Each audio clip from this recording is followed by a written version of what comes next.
స్నేహమే బలం. ఒక అందమైన అడవిలో గజ అనే ఏనుగు, చిట్టి అనే ఉడత ఉండేవారు. వారిద్దరూ చాలా ప్రాణస్నేహితులు.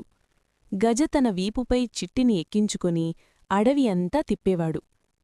ఒకరోజు చిట్టికి ఎత్తైన చెట్టుమీద ఉన్న తీయని మామిడి పండ్ల తినాలనిపించింది.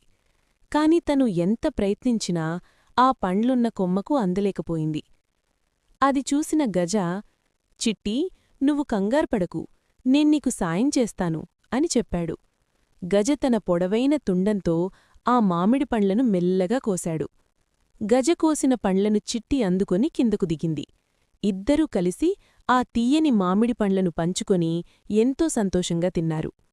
మరికొన్ని రోజుల తర్వాత గజ అడవిలో నడుస్తుండగా దారిలో ఉన్న ఒక పెద్ద ముల్లు అతని కాలికి గుచ్చుకుంది.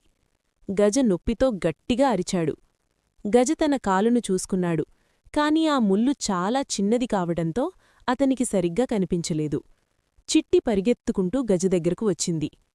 భయపడకు గజా, నేను చూస్తాను అంటూ చిట్టి గజకాలు దగ్గరకు వెళ్లి నిశితంగా పరిశీలించింది.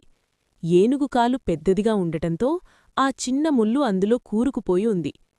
చిట్టి తన చిన్న పళ్లతో మరియు చేతులతో ఆ ముల్లును చాలా జాగ్రత్తగా గజకు నొప్పి కలగకుండా బయటకు లాగేసింది.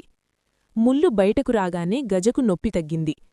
చాలా ధన్యవాదాలు చిట్టి, నువ్వు చిన్నదానివైనా నాకెంత పెద్ద సాయం చేశావో అని గజ సంతోషంగా అన్నాడు.